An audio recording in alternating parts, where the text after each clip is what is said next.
The news day continues here on One News Now. I'm Pauline Verzosa. Mary Jane Veloso is now back in the Philippines after spending over a decade in an Indonesian prison. And to get us the latest about this, we have our mobile journalist Merimon Reyes reporting to us live from the Correctional Institute for Women in Mandaluyong.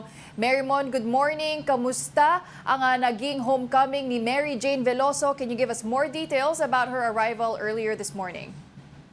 Good morning, Pauline. So far, kanina as of 5:40 a.m. ayon sa Bucor, mag-alas 6 na rin ng umaga na lumapag sa NAIA Terminal 3 yung eroplanong sakay ni Mary Jane Veloso. Medyo naging hyped at excited yung kanyang mga kamag-anak at kaibigan na nag-aabang pero hindi sila nagkaroon ng pagkakataon na malapitan si Mary Jane Veloso kanina. At dahil dumiretso sila dito sa CIW sa Mandaluyong, kung saan meron naman daw silang pagkakataon in privacy na malapitan, na mayakap at mabati si Mary Jane after 14 to 15 years na nakakulong sa Indonesia dahil sa mga kasong may kinalaman sa drug trafficking taong 2009 to 2010. 2015 kasi nang makatulan din siya ng death sentence sa pamamagitan ng isang firing squad, pero sa pamamagitan ng mga apela at negosasyon at saka kasabay ng pagkakahuli sa mga sinasabing recruiters na pumlanta ng heroin sa kanya, ay nagkaroon ngayon ng pag-hold dito sa kanyang death sentence. Nakahanda rin dito yung adobong baboy na nirequest daw ni Mary Jane Veloso. At ina-expect din natin na around ngayon, 9 o'clock a.m. ay magkakaroon ng press con para malaman kung ano na nga ba yung sunod na mangyayari. Pero ang so far na malinaw sa ngayon, yung remaining na sentence or yung term sa kulungan ni Mary Jane Veloso ay isa-serve niya dito ngayon sa Pilipinas. Pero aalamin pa natin mamaya kung saang kustodiya siya pupunta. Okay, Merimon, ano naman yung naging reaksyon ng pamilya ni Mary Jane Veloso dahil hindi nga niya sila nakausap o nayakap man lang sa kanyang pag-uwi dito sa Pilipinas. Sabi mo they will have a chance na gawin iyon in private, pero kailan pa ba posibleng mangyari yon? 'Di ba? Sasailalim pa si Mary Jane Veloso sa quarantine. Yes, Pauline. Kanina kasi doon sa airport, ilan sa mga emosyon na nakita natin dito ay yung excitement, anxiousness, umiiyak, and even itong tatay ni Mary Jane Veloso na si Tatay Cesar, medyo nagkaroon kanina ng paghihinga o paghihingalo dahil nga mayroon daw siyang sakit sa puso. So yung excitement ng pagkakataon na makikita na niya ang kanyang kamag-anak o anak pagkatapos ng sobrang tagal na panahon, nakita natin kanina. So nagkaroon din ng opportunity muna na magpahinga itong si Tatay Cesar at ibang mga kamag-anak niya. At sabay-sabay na sila pumunta dito sa CIW. Kanina lang dumating na dito si Mary Jane mismo sa CIW at dito na nagkaroon ng pagkakataon na mas malapitan na at makausap ng kanyang mga kamag-anak. And yun nga, sa nasabi kanina, about 1 hour or 2, meron silang private na moment kasama itong pamilya ni Mary Jane, sila Tatay Cesar, yung mga kaibigan niya.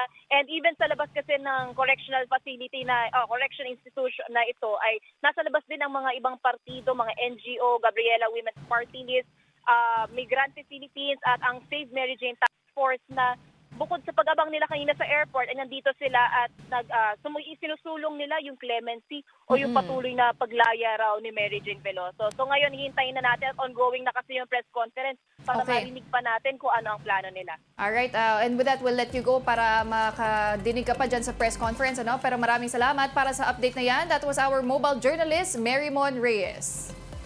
Meanwhile, groups call on President Bongbong Marcos not to sign the 2025 national budget approved by the BICAM.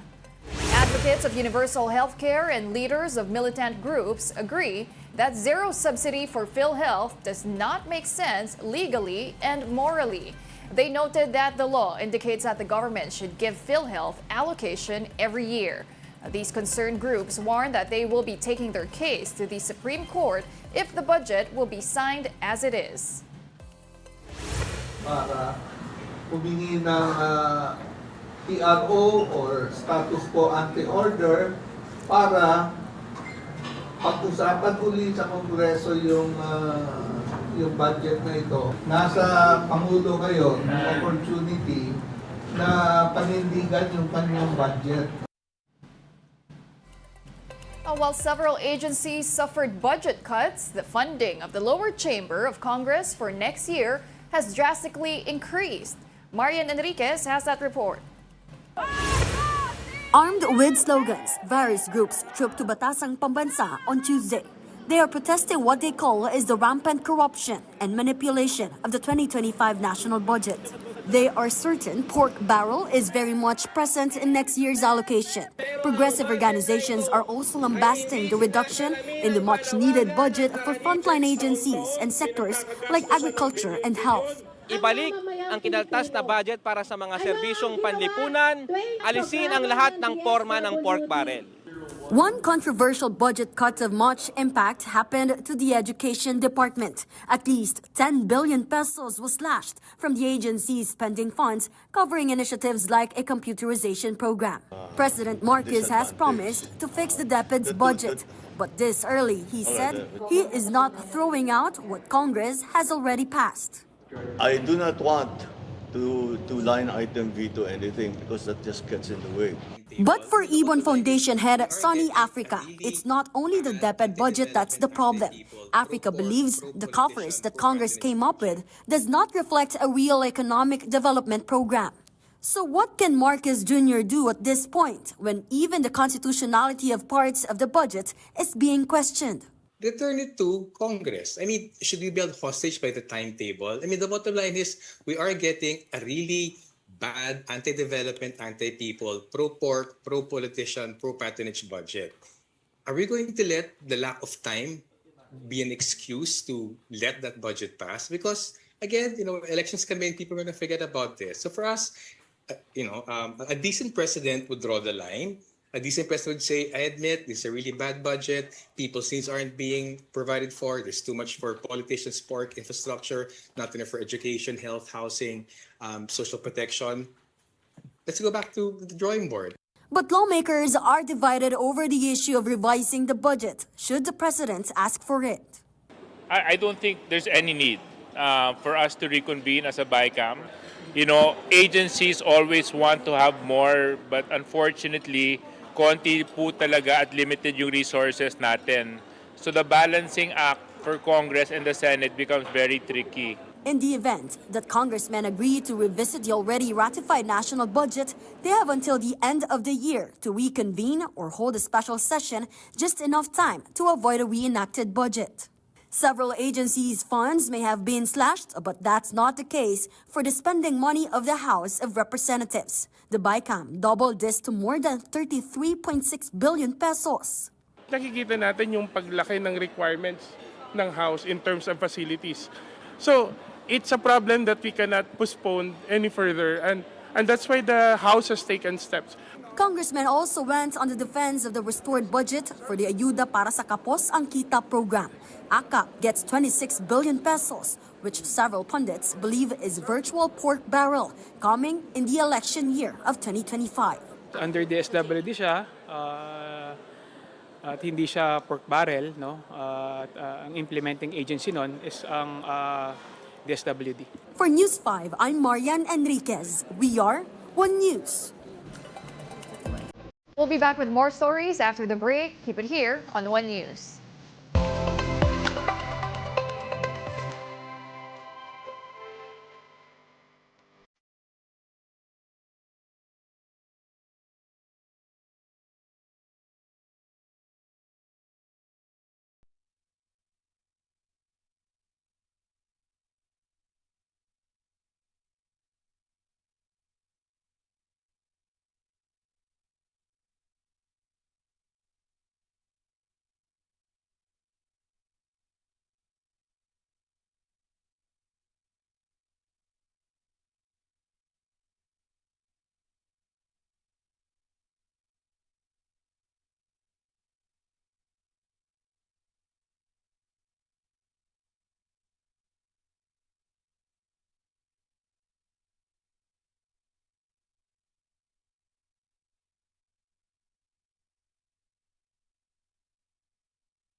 You're still watching One News Now. I'm Pauline Verzosa.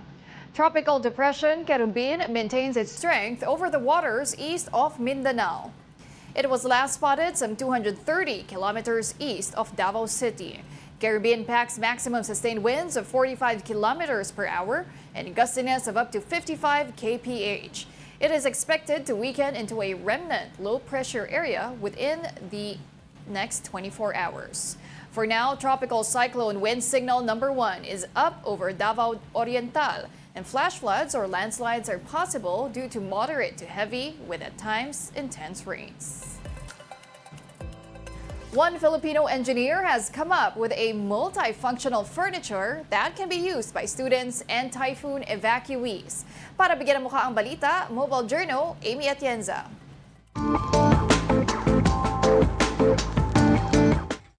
Mga eskwelahan na nagsisilbing evacuation center para sa mga lumilikas tuwing may kalamidad. Kaya isang Pinoy ang may inimbento para mapagaan kahit paano ang sitwasyon sa mga silid-aralang nagsisilbing kanlungan ng mga bakwit. Ganito ang madalas na eksena tuwing may bagyo. Ang public school classrooms nagiging pansamantalang tirahan ng mga evacuee. Madalas wala silang bitbit maliban sa mga importanteng gamit. Kaya tiis-tiis sa pagtulog sa malamig na sahig na may manipis lang na pangsapin. Kaya ang engineer na si Edward Marasigan naisip gawin ang silyang Pinoy. Kombinasyon ito ng silya at mesa na maaaring pagtabi-tabihin para maging isang higaan. Gumamit lang tayo ng 4 na chair saka 4 na table. So, sa ganung setup, pwede tayong makahiga ang dalawang matured adults doon sa higaan natin. Pero hindi naman daw limitado kung ilan ang nais mong pagsamasamahin para magkasya ang buong pamilya. Tiyak din daw ang tibay at nakakatulong pa sa bamboo industry ng bansa ang mga silyang Pinoy. Naging inspiration natin dito, meron kasing tinatawag na EO 879 kung saan ang sinasabi ng executive order na yon ay dapat yung mga school furniture natin sa DepEd is at least 25% ay may gawang bamboo. Katuwang ang Department of Science and Technology, nakapagbigay na sila ng mga silyang Pinoy sa ilang eskwelahan sa Puerto Princesa at Camiguin. Ang next goal naman daw nila, mas mapalawak pa ang paggamit nitong mga silyang Pinoy sa mas maraming public schools. So, yun yung pinaka-goal natin ngayon na itong silyang Pinoy is madala natin kay DepEd para gamitin nila. So, mabubuhay natin yung bamboo industry sa Pilipinas and at the same time, makakatulong tayo sa climate resiliency. Mukha mang simple ang ideya, pero ang mahalaga, ang intensyon mong makatulong sa iyong kapwa. Mobile journalist Amy Atienza po, hatid ang mukha ng balita.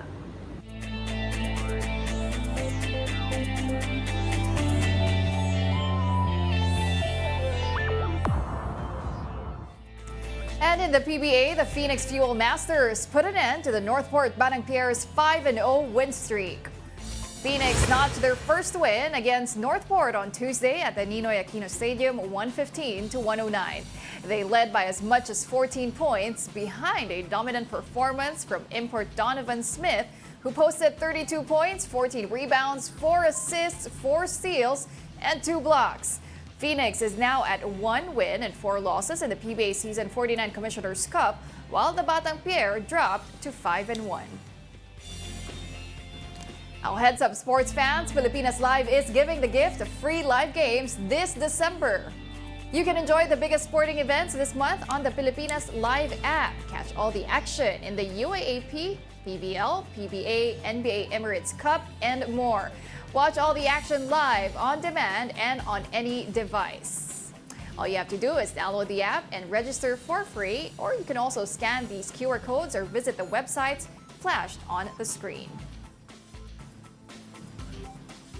And those are the top stories of the hour. I'm Pauline Verzosa. We are One News.